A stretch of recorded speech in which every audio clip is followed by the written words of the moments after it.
Hello, everybody, and welcome back to the next episode of Pawns and Patrons.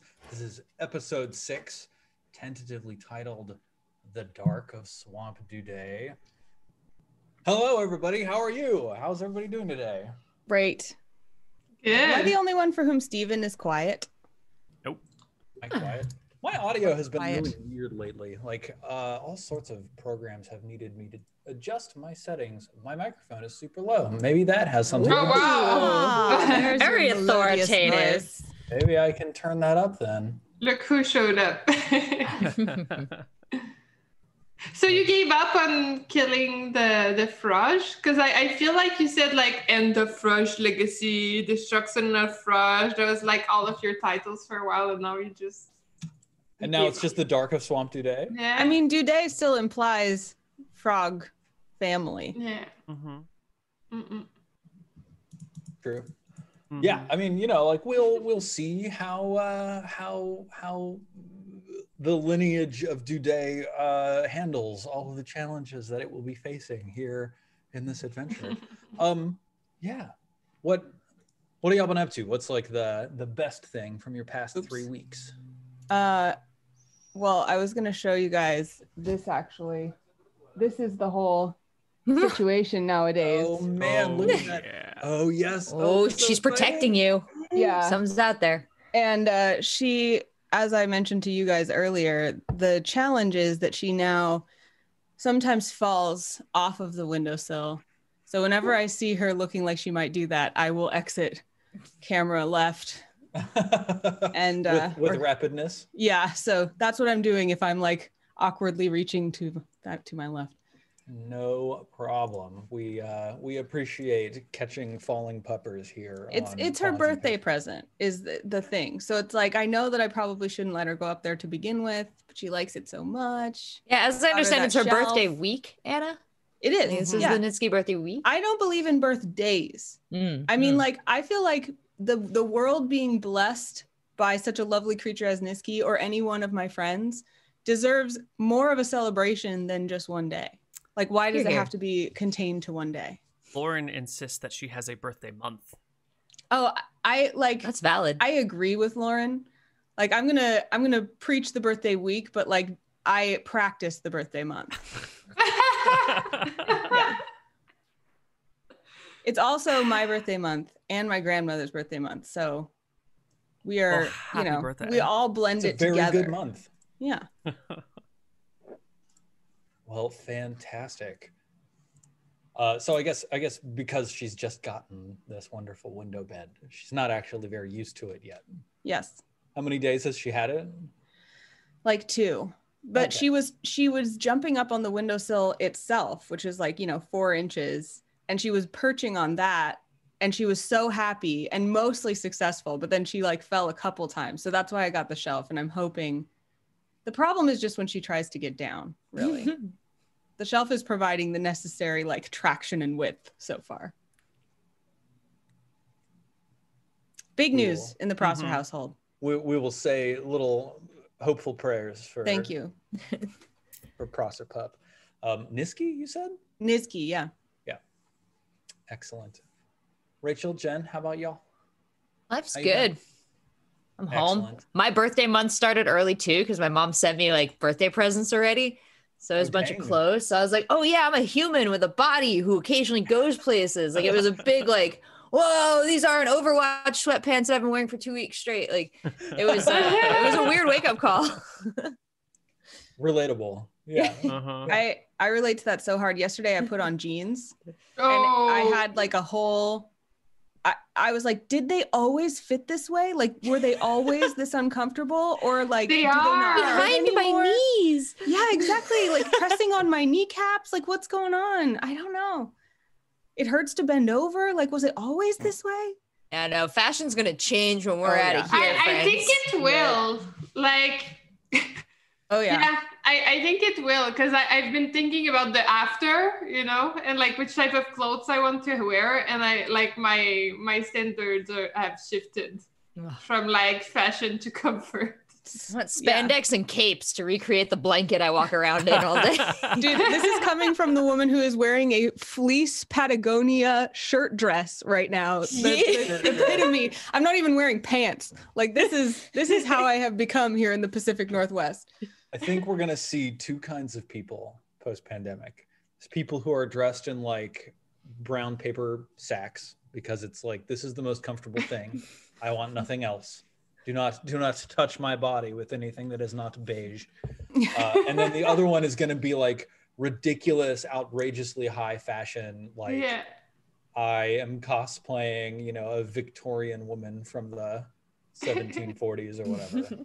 I'm here for it. Like I will do either of those. No more in the middle. Mm-hmm. Pure comfort. If I'm dressing up, I'm going all the way up. Yeah. I wonder honestly how it will affect the industry too. Like I bet all of the sweatpants and yoga pants have been doing really, really good. Yep. And like wireless bras have been doing really, really good too. So many of those companies popping up.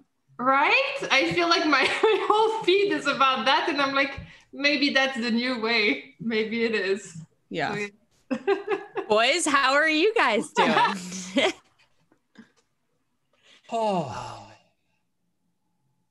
We started playing Stardew Valley with our friends over the internet. We got a 4-person farm going. It's pretty good. That's Are you trying to marry anybody? We're only in day 9. You know, there's a lot of options out there. A lot of people in town. A lot of people that we're playing with. I'm thinking Pam, maybe. Not Pam. What's Pam? Penny. I'm thinking Penny. I've never really. Funny that you Pam's a play though. Go for Pam. I mean, it's funny that you said Day 9 and Penny, because the only reason I know who Penny is because Day 9 is obsessed with Penny and talks about it all the time. Mm-hmm. Yeah, I would prefer Robin, but she's already married, and like Demetrius is kind of cool, but like Robin's where it's at, man. She's a carpenter, works with her hands, builds shit, always on point, likes peaches. Love it. I'd go for her in a heartbeat. So that's why I like Leia. She's got her own house and stuff. She's not somebody's child. Like I was with you for a long time on the Leia train. Then I gave her pancakes, and she hated the pancakes. No, dude, just you gotta give her driftwood, man. She likes trash. That's the other reason she's the best. She got a low bar. Am I sensing some self-esteem issues going on here? I think Leia and I got a lot in common. So Also, who are I'd you just going like for? to point out Penny? that everybody is someone's child, actually. It's a really Also good valid. point. Yeah, wow. Let's think. Coolest stuff in the last 3 weeks. We might get like somewhere between 20 and 50 inches of snow tomorrow. Whoa. Inches, not inches, centimeters. Oh, Centimeters of snow here in Amsterdam. So like cut that in half, like, you know, 10 to 20 inches of snow. It's looking now like the forecast is settling on the lower side of that, but I'm still really excited because we haven't gotten like basically anything all year. That's going to be really nice to have like winter wonderland for a little bit. What's your favorite play in the snow? What's my favorite play in the snow? Yeah, like, do you like building snowmen, snow angels, sledding? What do you do? Canal skating, is that a thing? Can you do that? It absolutely is a thing, except that it hasn't been cold enough for the past few years here in Amsterdam for the canals to freeze over. So the first year that I was here, it got cold enough for long enough that the canals really did freeze over. And I remember that everybody in the Netherlands was laughing because early in the year, there was some news article from Fox News that was like, oh, the Dutch skate to work on their canals. That's what the canals are for. They use them to skate to work. Everybody here was just like, that's ridiculous. This is absurd. America has no idea how things work here. And then everything froze over and they were like, oh, yes, let's get out onto the canals and our skates. Let's go. Let's skate to work. Memphis. So they were absolutely on it. I didn't go for it being like from North Carolina, where no bodies of water ever freeze enough to go out on and put your body weight on. And so like the whole idea of putting my entire body weight on a frozen body of like actual water is a little bit terrifying.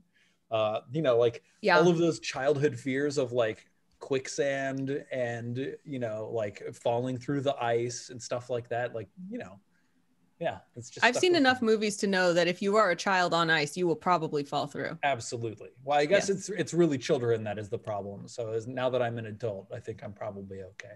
Yeah, now that you weigh more. Mm-hmm. Yeah, exactly. But his feet are bigger, so they spread it out more, so it's like less pressure overall. Totally. Yeah. Children have like little knife feet. Mm-hmm. I started playing Immortals Phoenix Rising. And have any of you played it at all? Okay, all right. Yeah, Jen, I did. Awesome. Cool. Yeah. I'm having a lot of fun. Yeah, Like, how much have you played? Like an hour and a half. So like not the tutorial. I just finished the prologue. Yeah, I just got the. Yeah, it's really long. Yeah. Okay. I'm curious to know how you'll feel after it. I don't know. At the end of it. Yeah, my feels varied a lot about it. At first, I was like, okay, this is really cool, and then it's like, wow, that is one long tutorial.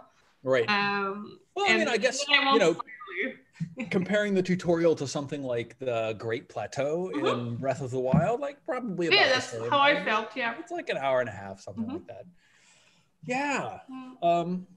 I think that's about it for me. We've been playing World of Warcraft with my parents, which has been a really nice thing to do in the pandemic. That's so cool. Really the long distance hangouts. What do each of you play? What's that? Sorry. What characters do each of you play in WoW? Let's think. So I originally started off as like a warlock, I think, because that was my original main from 12 years ago or however long it's been. And then it very quickly became clear that my parents, being fairly new to World of Warcraft, and by fairly I mean completely, would really benefit from having a tank. So I swapped over to Druid tank. Jess is playing a priest, I think. Yeah. Yep. I'm getting some nods over here. And my mom is playing a boomkin, which I have discovered is also called a laser chicken. Is another word. So cool that you're playing with your parents. Yeah, that's so cool. Yeah, did she like the druid quest? Really cool. Like this is a whole. I want to interview your parents when you wrap this up. This sounds awesome. This is great. It's been fun. My dad plays a lot of video games, so like it's been fun because he really gets it all fairly quickly. My mom has I think never touched a video game in her life, so we've gotten through the stages. We've gotten through the stages of like, okay, put your middle finger on W to move forwards, and then you can use your index finger and ring finger to move left and right. And then she has been saying things like, "Oh my God, this is like Disneyland. This is so fun. How amazing this is." I love how like she'll find out a lot about video games through that and like about your life. It's really cool. Yes, well, that's the funny thing is I've been working in the games industry for something like 14 years now post college, and then if we include college it's been like 18. So just now she's starting to say things like, wow, this is what you do. Aww, that's so cool. That's really cool. So that's been really fun. Yeah. Next step, D&D. Next step, D&D. Actually, that could work. The reason I got into I don't know, like I had a lot of experience of Dungeons and Dragons growing up, and that's what gave me the confidence to step into running D&D on Twitch. And the majority of that childhood experience running D&D was like running various games that my dad would always play in. So like, that's really that part cool. of it has always been around. Yeah. I did have one thing that happened in the 3 weeks. I forgot. And now I just remembered. Yeah, I think it was an event. I streamed and played StarCraft this Tuesday. Woo! Right? Was it 2014? Like what? Yeah, and like when I logged on, they were like, the last time you played was 6 years ago. And I'm like, I know. I do StarCraft. I know. Yeah, it wasn't too bad. I met with girlfriends from back in the day, from Girls of StarCraft. It's like, yeah, it was pretty cute. One of them never stopped playing, so thank God she carried the hell out of us. Were you playing PvP?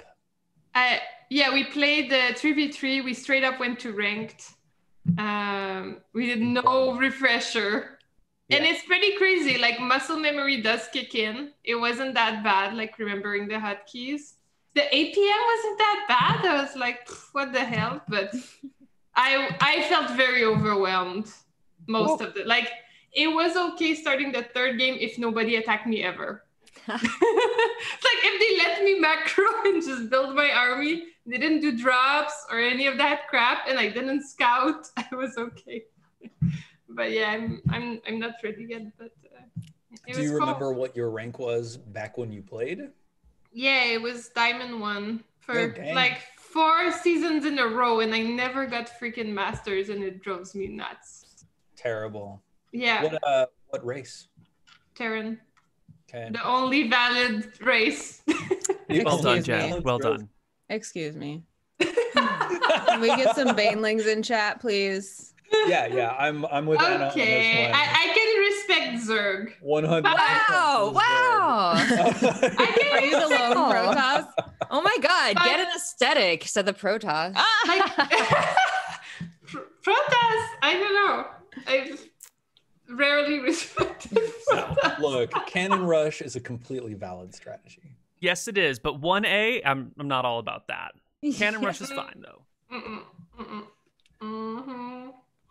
Man, blast. I wish I could high five Neal right now. One day, Jen. Speaking of blasts from the past, tell us what happened last time on Pawns and Patrons. We were in the town. We started talking about taxes and how much money we wanted to give to our patrons. Yes. And it turned out we're very poor. Very poor. Very poor. Most of us are living a very bad lifestyle in the gutters. I think one of my characters is sleeping in a barn owned by Rachel's patron and not really getting paid anything. And I think my other character had to give up his chainmail in order to make ends meet. Yeah, I remember that. And hard life. Those of us who are rich are also just hiding that from everybody too. So everybody's living poorly, but some people don't necessarily have to, except for that they would get in trouble if they didn't. But I, as a magnanimous patron, have taken excellent care of my charges. Right? Yeah. That happened that way, right? Yeah. I do remember that. Yes. Yeah. You gave generously of your personal wealth. That's me. Mm-hmm. And it's going to cause you future problems. No! I also gave too much, I think. I fed someone or something. Oh, yeah, I remember that. Yeah, I regretted it afterwards because I don't know, I don't think my character is that generous, but I felt so bad about you rolling shitty again that I bought your mates back for way too much gold. And yeah, I'm gonna get in trouble for that. That was really nice though. It's nice that you, as somebody who has played role-playing games with me for this long, recognize the struggle. Yeah. Everyone's like, no, no one has particularly bad luck. No one has particularly good luck. It's all random. It's like, look, I believe you scientifically, but in function, the exception that proves the rule, you know? Yeah. It's good luck or average luck for everyone. And then you have Anna where you look at it and you're like, wow, this is what bad luck actually looks like. Okay, I just have average luck and I'm getting in my own head. Yeah. Yeah. Well, I mean, there was also Ryan back in the day. Yes. I still dream of Ryan and Anna in the same game just to see what happens. Because game of ones. Can Roll20 allow this many ones in a single session? I think it's like Civilization when you befriend Gandhi too much and all of a sudden it flips back around. You know, their negatives would bring us down below the possible threshold and they'd probably just roll 20s the whole time. You know? Maybe that's what I need to do is play with find the other cosmically bad dice roll luck people and play with them. Be like, the dice can't get us all. Yeah. Let's see. So we also rolled new characters. Yes. Who I have, I think we've got them all placed out, right? In this little green box down here. I forgot about D8. Duke. Oh yeah, we're making new characters, aren't we? Yeah, which we already did make new characters because a number of you have chosen to move forwards with one of your first level. You're right. And I named them venturing forwards with 0 level characters in tandem. Oh yeah, I've forgot pulled them all over onto this page so that we have them all together. I feel like Anapi number 7 and Anapi number 8 probably will develop into having additional names beyond They that. have names on their character sheets. How do I make their tokens say them? No, I think you should be able to double click the token and then just like change the name. I can't tell which one is which. Really? Why would that shift double click? Shift double click? Hold shift when you double click to open the character sheet with the token. Okay. Learning so much. To open the character sheet, yeah, totally. But just to open the token settings, you can just double click for the token settings.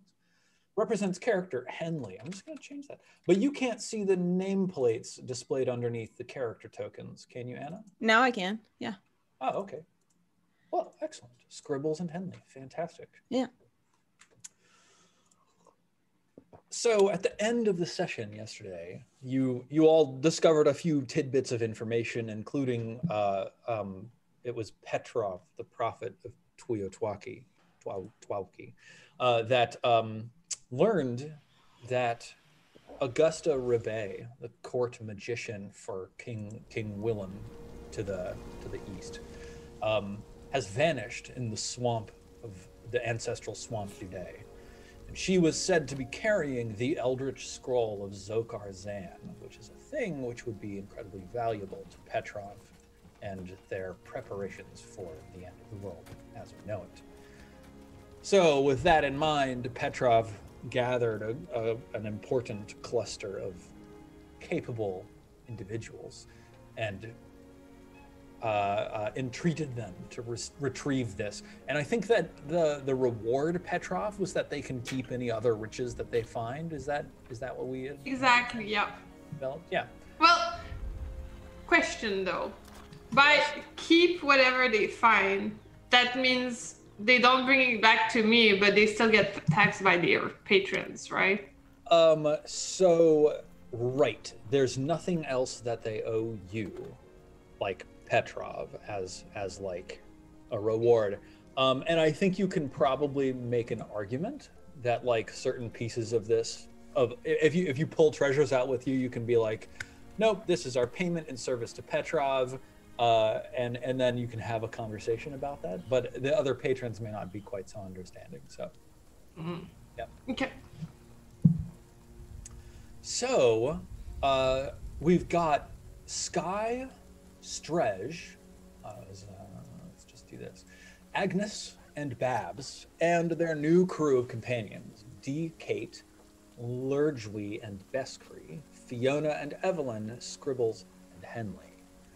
So, before we set forth in the direction of Swamp Dudet, what do the 12 of you want to get up to first? Do you need to make any purchases, replenish any supplies? Is there anything you wanted to check into while you're in town here in Lothpertinence, the city great? Well, can we actually buy anything with copper? We buy rope? You might need to pool some funds in order to finance your expedition, but there are a couple of things that are more affordable than others. Does anybody mention that we need rope to like the rest of the group? Well, I've got these two young upstarts, Fiona and Evelyn, that have joined me, and Fiona is all about the rope. Yeah, and Beskry also has some rope. She's a scribe, but she carries around a massive rope. It's a thing. So I think we do have rope. I remember, however, wait, little Jimmy isn't joining us, right?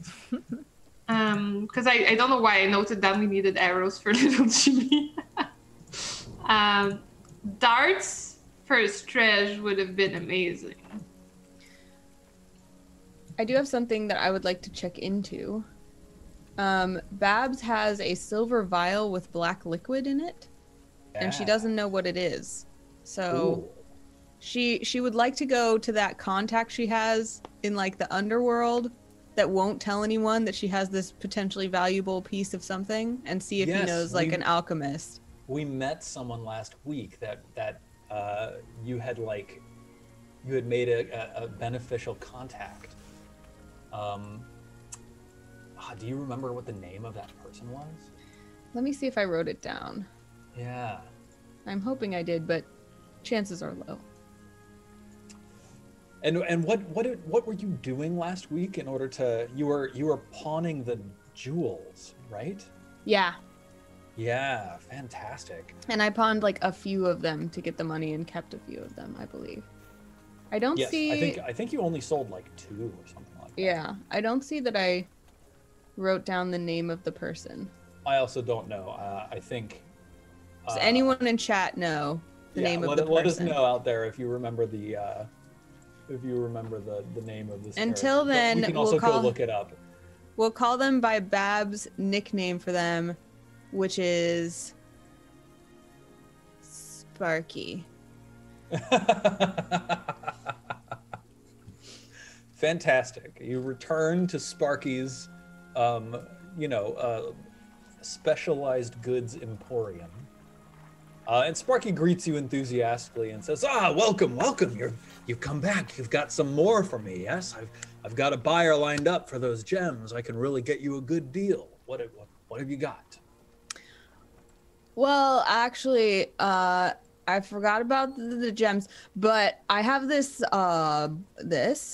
and it has some stuff in it, and I don't know what the stuff is, and I want to know what the stuff is, but I can't show it to anyone because then someone will take it. So, do you know anyone who can tell me what this is? And you hold it out to him? I'm not holding it out. I'm holding it like showing it, but not like. Yeah. Right. Yeah, totally. Let me look up what that is. Let's see. Mm-hmm.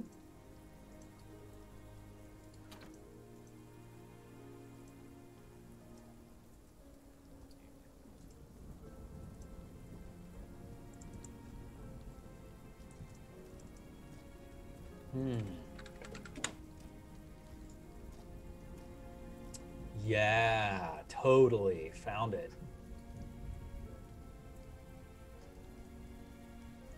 I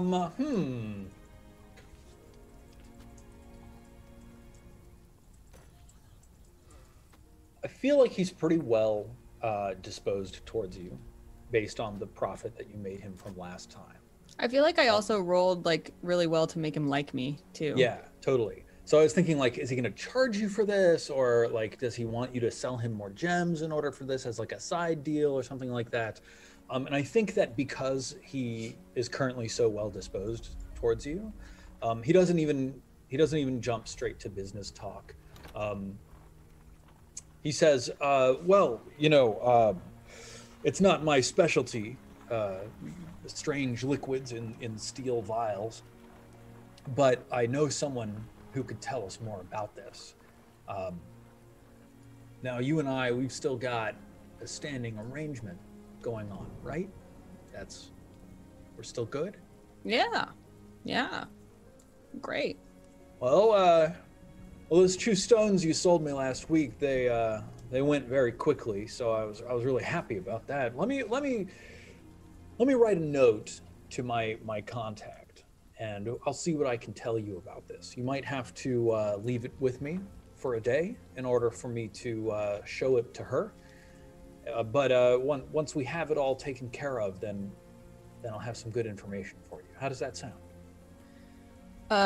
Just one question before we go forward. I have in my character sheet 10 semi-precious frog fountain stones worth 150 gold coins together. Did I already sell him 2, or Yes. was he looking for a buyer for my stones? No, you sold him 2. Oh, okay. Cool. You sold him 2, and he gave you the coin, and Right. yeah. Got it. He sold you. You sold them to him. He gave you the coin, and he's going to sell them onwards so that he makes a profit off of it. I see. Yeah, exactly. Well, look, Sparky. You and I, we have an agreement, and I trust you. Oh, old Sparky's the most trustworthy person in all of Loch Pertinence. You know it. I know it. Everybody knows it. Yeah, I know it. They know it. She grabs his face like this. She's like, you're great. You're really good. And then she like hands him the vial. She's like, I trust you. Well, good. Yes. You come back tomorrow. I can tell you more information about this. Totally. Cheers. And she has those 2 cups and she hands him a cup of ale. She's just carrying 2 cups around with her all the time. Yeah, I imagine she has this giant like ale barrel that she totes, and then like on a ring connected to it are these 2 like wooden handled cups, and they're like right by this spigot that she can open, so she constantly has like the ability to just dispense ale. And it seems to be her thing that she's like, when she's saying goodbye to someone or celebrating something or sealing a deal, she's just like, here you go, cheers. Nice. Does she clink the cups together herself? No, I think she hands him the cup and then holds up her cup as though he should know. Of course, and he does. Great. Yeah, I think we did that last time too, so it's our thing now. It is.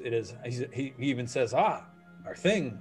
Yeah. And clinks your wooden mug. Mm-hmm. Yeah, awesome. As you are you done speaking with good old Sparky? Yeah. Actually, before I leave, I like turn to leave, and then I'm like, do you need a human femur? Oh, you know, I'm all full up on femurs. Just thought I'd ask, and then she leaves. Awesome. Yeah, he looks incredibly perturbed as you're walking away. As you walk out, a burly fellow with an eye patch and a big handlebar mustache, like barges in the shop, like pushing the door into your face as you're about to leave. And he just like looks at you as you're,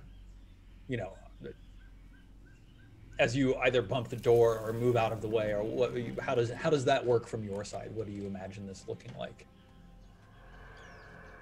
I'm so sorry. My aunt has been like turbo calling me over and over, and I just sent her a text message and missed the first part of what you said. I'm sorry.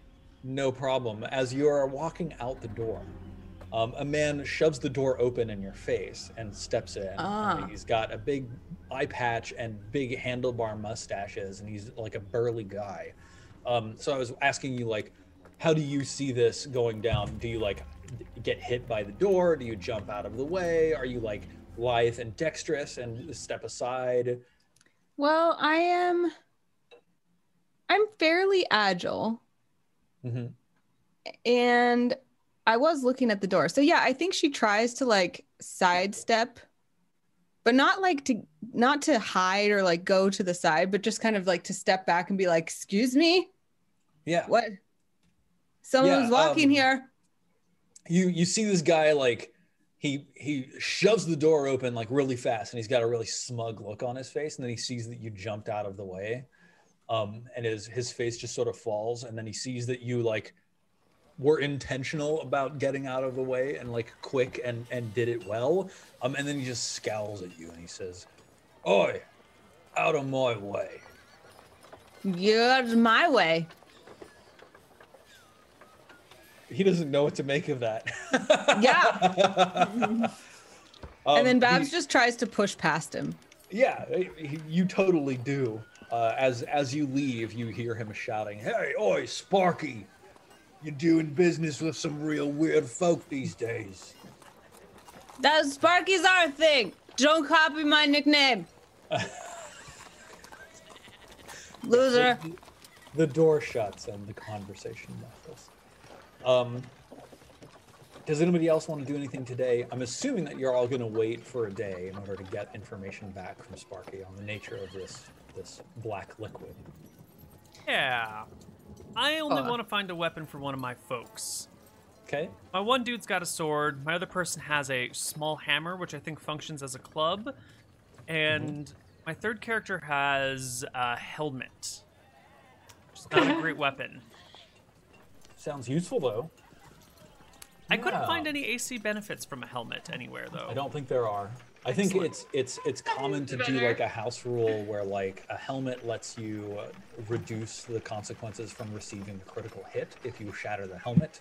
and like shattering shields lets you reduce damage taken. So like those are the benefits of these items. Yeah. But there's no AC benefit. So let me see. There's like there's a specific district of the city. I think it's called. Well, I don't have any money. So what sort of weapons can I get for free? What sort of things can I find lying around? Can I get a rock? Can I just? I have a human femur. Money. I will take that as a club if necessary, but I'd prefer something a little more discreet.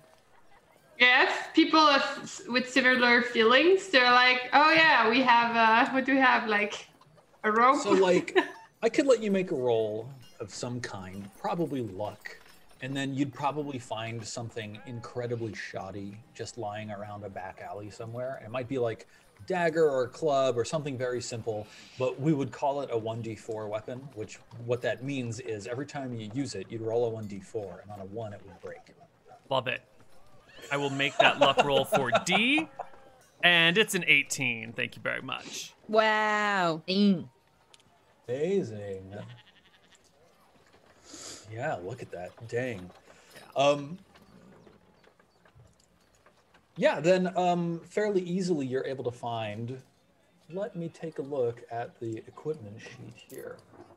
Anything will do. I'm not picky, you know. Not that one. I wish I had money.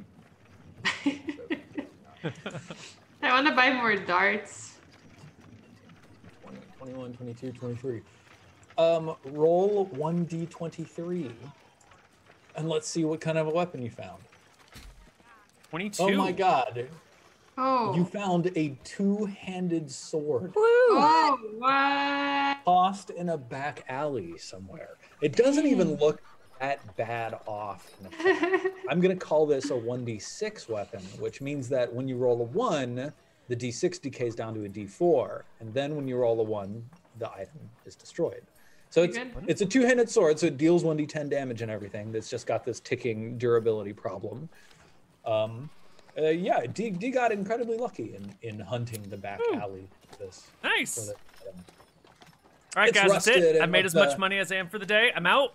That's it. Go sell the sword and quit. Yeah, it's rusted, and the like leather grip of it is like falling off. So like you keep having to like rewrap the leather around the grip in order to get a hand on it. But you don't know many people with a two-handed sword, so that's pretty amazing. Big day, buddy. What is the damage on that? It's a D10. It's insane. Yeah. Very nice.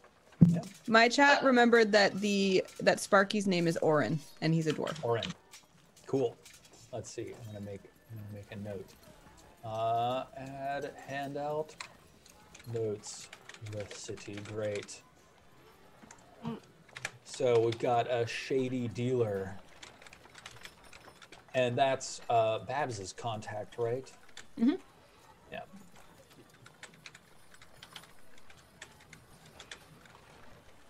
Orin. Fantastic. And thank you, Anna's chat. You've done us a great service today. We do our equipment shopping off the basic equipment sheet, or do we roll for actual weapons that we want to purchase? Oh no, if you have the coin, you can just buy whatever you want from both the basic equipment sheet here and also on the combat actions sheet. There's a list of there they are. Weapons and armors. Oh, that's what I was looking for. But yeah, it's really expensive. Well, 7 I have gold pieces for a battle axe. Evelyn has a gold ring worth 10 GP. She's my new level 0 character, and I think she has enough sense to sell that as we send her into the woods. Because she's also only got 1 HP, and so I think we would like to buy some padded armor, perhaps. Yeah, maybe I should do that too then, because I do have a character with a shit ton of money, but no decent anything. Yeah, that's fair. Okay, I'll buy something. I wish they would want to buy darts for stretch today, but that doesn't make any sense. So I'll get something for my own character. I have 20 GPs. This character is loaded. Holy shit, which character? It's my jeweler. Of course. really shitty stat, really great gems. There you go. Sometimes, like, that's the way you roll. Yeah, I think, I guess I'll spend 20 gold of cool weaponry. I love the idea that I have like this character that never ever fought in its life, but bought all the gear. Oh, same. It's like someone very wealthy buying all of the best stuff. Yeah, for a brand exactly. new hobby that they've just taken up. That's exactly what I had in mind. So I think they would want to buy a little bit of armor and a little bit of fighting gear. Do you have a recommendation? Like maybe I should get a two-handed sword, or maybe something ranged, right? Because I feel like so bow. looking at your character sheet, you've got better strength than agility. So a melee weapon is going to be more effective for you than a ranged weapon. But then again, if you're in melee, you might stand to take more damage. Though Lurgui has 4 entire hit points. That's a lot. More than Sky, more than Strej. The same as Agnes, only 1 less than Babs. Yeah, okay, let's do melee, something melee, maybe an armor, like... So let's see, the best armor that you can realistically buy, period, is you could just straight up trade that gemstone for a set of leather armor, which would give you a +2 to your AC and only give you a -1 to your check penalty. But you wouldn't have any left over for buying a weapon. Yeah, so padded? Yeah. You do have a dagger, of course. Yeah. Padded is only 5 gold pieces, leaving you 15. Yeah, you I think that would be grab that good. two-handed sword. Yeah, I think I'm gonna do that. I'm gonna get a two-handed sword and a padded armor. You could also go for something like a polearm, which I believe is a reach weapon. Oh. Yeah, and you can use it from 2nd rank. Oh, that's not bad. Not bad at all. Is there any reason my girl wouldn't be able to use a warhammer? So I think when we're talking about characters with a character level, with a level 1, then those characters have restrictions in terms of like what they are proficient with. Level 0 characters are so bad at everything that we don't apply any like proficiency penalties or anything like that to whatever they use. So a level 0 character is just as effective with whatever they pick up. Which character are you thinking about equipping with? I'm taking a look at Evelyn. She had a 10 GP ring, which we sold, and we bought her some padded armor for a +1 AC and a warhammer. Awesome. Yep. Then there's no penalty for Evelyn being level 0. Amazing. So yeah, of course, for that padded leather armor, you're going to want to make sure to update Evelyn's AC by increasing it by 1. Or I think on the character sheet itself, there's a line where you can add armor, cool, AC +1. I think there's no penalty check for padded armor. Yeah. Yeah, cool.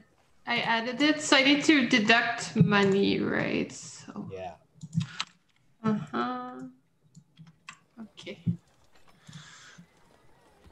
Yeah, I'm gonna go with polearm, and it's way cheaper. Yep. So I have 8 gold left. Now, those two-handed weapons like that, we have to remember, you roll a D16 on your initiative when you're using a two-handed weapon instead of a D20.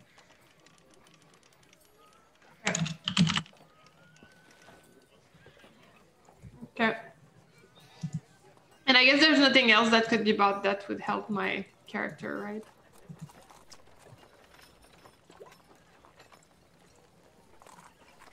It's hard to say for sure.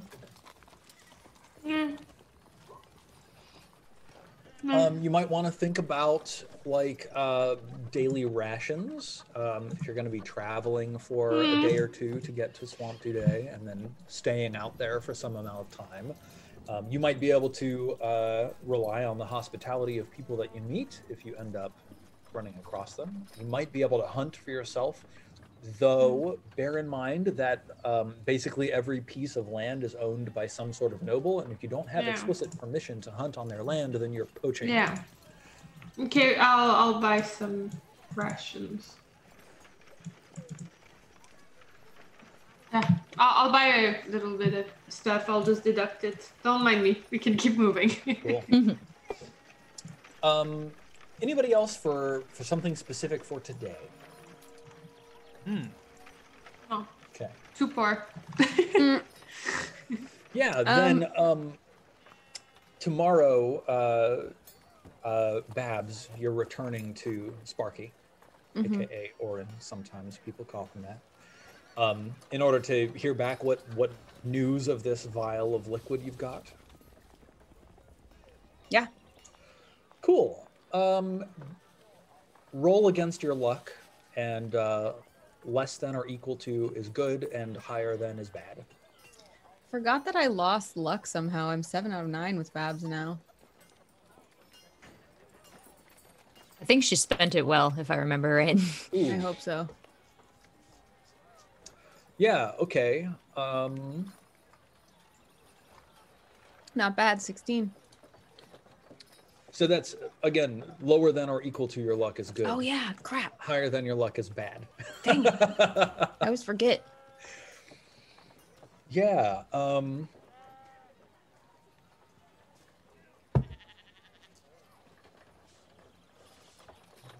Trying to think. So I think what's happening here is that Babs is failing to notice something.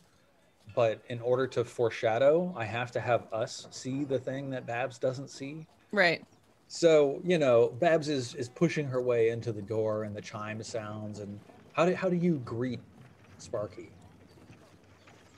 With a loud and socially unaware greeting. Sparky!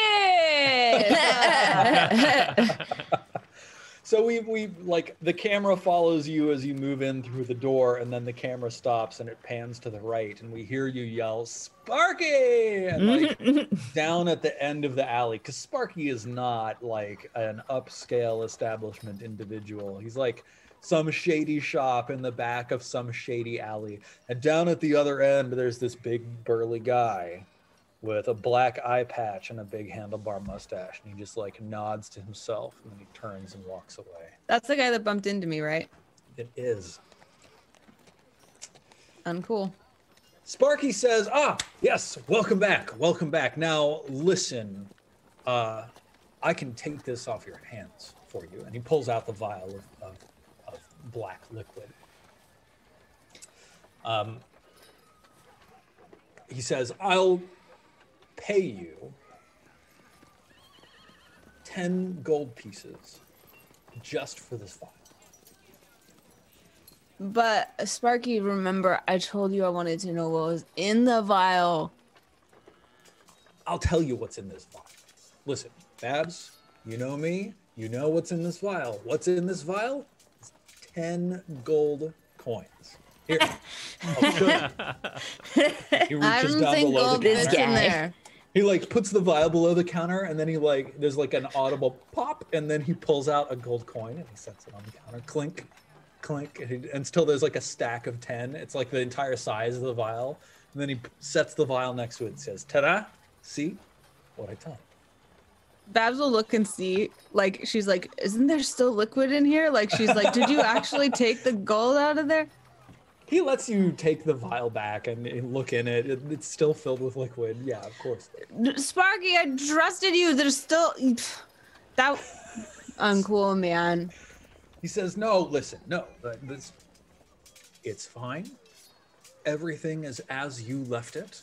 This vial contains a very rare and potent substance of significant interest to individuals of the more arcane persuasion. I'm arcane. I do magic stuff. Didn't you know? I do magic stuff now. Ooh. You know, I didn't know that you did magic stuff now. Good for you. Well done. This vial, you might be interested to know, is a vial of a lotus oil. Lotus highly valued in the experimentation market.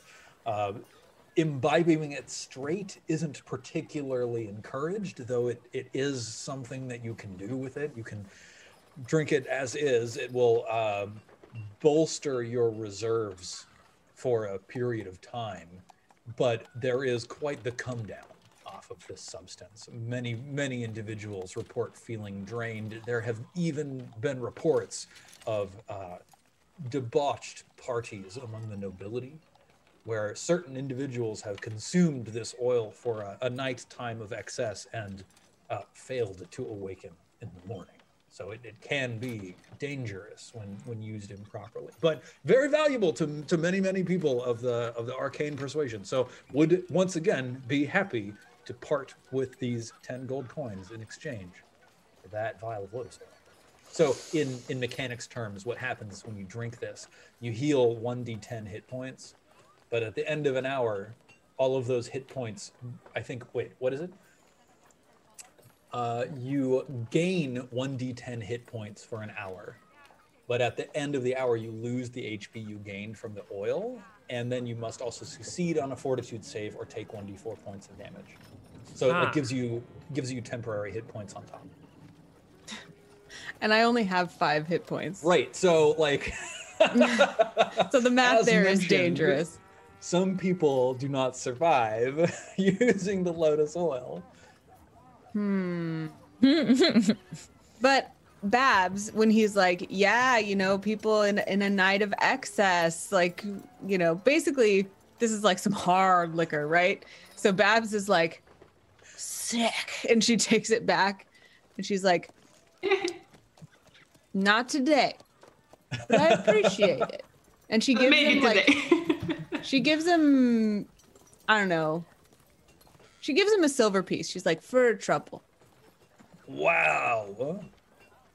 Okay, yeah, he takes it and he says, oh, well, thank you, ma'am.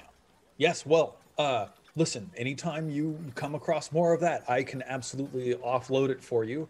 And anytime you need some of it, I could probably procure you some, you know, for your experiments. Yes, it's arcane experiments. Have you found a supplier for outfitting your seclusium? No, I'm looking for a seclusium supplier.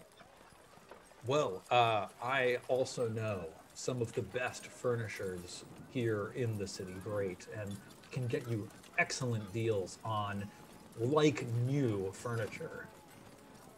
Yeah, I'll think about it. You do that. He just thumbs up. Yeah, we're buddies, Sparky. Cheers. He cheerses you with the empty mug you just handed him and then hands you the mug back. Thank you. And then she turns and leaves. Excellent. What Babs wants to do with that is her patron, Valerie, right? Mm-hmm. Is known for these crazy parties. So Babs wants to give that to Valerie, but would it be awkward if she's like, oh, look, I found this just now, not after our... Neal, how do you think Valerie would react to like the realization that Babs probably held something back? Well, if it would be obvious that I held it back, then I don't want to give it. I'll give it to her after the next mission. Yeah, I think right now it would look suspicious because it's like you just gave Valerie everything that you owed her. Right. And if today you were like, oh, and then I found this in the bottom of my purse or whatever. Yeah. She'd be like, what? You'd be all, oh, sweetie, you really think that you just found this in the bottom of your purse? Because I check my purse like all the time, and I know it's a complicated bag. There's a lot of stuff in there. There's way more in there than it looks like from the outside. I get it, sweetie. I get it. But like, when I put something in my purse, I know that I put it in there, and I know it's there. It might take me half an hour to find it, but I know where it is, so I wouldn't buy that. Well, good thing that Babs didn't try it then. Yeah. So she'll just hold on to it until next time and save that for her patron, because it may be a little too rich for her right now, but probably would be a dope addition to Valerie's party cabinet. Absolutely. Cool. Yeah. Then I think I did have one thing for Fran. Fran now has a herd of animals consisting of a horse, a goat, and 2 herding dogs. Yeah. And she's thinking that maybe it probably wouldn't be good to like bring them along on all the adventures. What are you talking about? Yeah. Yeah, I actually thought about it in between shows. I was like, I feel like she should leave some at the how did they call it? The burrow. Yeah. So I think that she's going to leave Neal the horse and Gotviev at the burrow. Okay. So how do we do that? Do I just note it in the burrow as like things we have? Yeah. Who are we bringing with us? Rachel the dog and Anna the dog. Fantastic. The herding dogs. So we've got Stephen, Gotoviev, and Neal. Yeah. Steven's a dog too, right? Yes. Where is Steven? I presumed that Stephen the dog was staying at the burrow, but that's up to you. I don't have Steven the dog. Steven the dog belongs to somebody else. Stephen the dog is currently in possession of Jen. Oh, wait, which character had Steven the dog? Oh, maybe. Oh, yeah, I think it was Grola Bless and his mom. Did they die? I think it was their dog. No, they're just not joining us today, so I think it's just with them. Great. Okay. Yes, Steven the dog is just hanging out. Let me see. Maybe I'll It's safe. copy this over to the landing page. So Anna has Anna and Rachel, the dogs. And then we've got... Yeah, I'm gonna note it in House of Teotihuacan Estate. Excellent. Gotviev and... no, but Steven is with my characters. And Gotoviev and Neal, are both of them also with Jen? They're staying in the burrow, so they're with Jen's patron. Yeah, with the prophet, Petra. Because Fran, the horse lady, is totally bought in to the mission and the ideology of the burrow. Mm-hmm. And we totally have, like, we know this makes a lot of sense. It's for the end of the world, and we will need some animals. They are extremely useful. So they have, like, there's a floor. It's like floor -3. Mm-hmm. It's great. That's also where we have, like, a lot of plants. They breathe right. It's pretty nice. It's pretty nice. Fantastic. Now, it's worth considering that if you end up finding any significant booty, having a beast of burden to bear the booty out might be valuable. Oh, how much is that? Because the jeweler has a lot of money in dreams. Like, I think that beasts of burden are actually quite expensive comparatively. Crap. Maybe I'm gonna have to remove some stuff I bought. So a regular horse, 75 gold pieces. No. A war horse, 200. No. So you do have Neal the horse. Yeah, that's what I was thinking. Is maybe so. Fran will present Neal the horse to her patron and say, you know, this majestic beast who I have cared for with the utmost of my being is at your disposal, my liege. But I want to know though, is there a cheaper animal? Like a mule? Is it that a lot cheaper? A donkey or mule is 8 gold pieces. That is significantly cheaper. Well, I mean, I can sell some stuff I bought with the jeweler because I bought a lot and get a mule, and that way the whole group has a mule. Cool. Okay. I'm gonna sell some stuff. So I need to make how many? 8? 8. Okay. I got this. I'll figure it out. Awesome. Then, with that, I think it seems like the group is ready to leave the city. Mm-hmm. Cool. Then, as the party departs, sort of like walking to the northeast, leaving on foot out the large gates, bringing a new mule along with them, whose name I'm sure we will discover soon. You know, as the 12 of you, you know, laugh and joke and talk, or alternatively brood and, you know, glance and scowl, we see someone push back the hood of their dark cloak as they watch you pass, and then fix one greedy eye on you as they watch you leave through the city gates. And then a number of other individuals step up next to this man, fingering like the hilts of their swords and clubs. We'll find out what that means when we come back for a 5-minute break.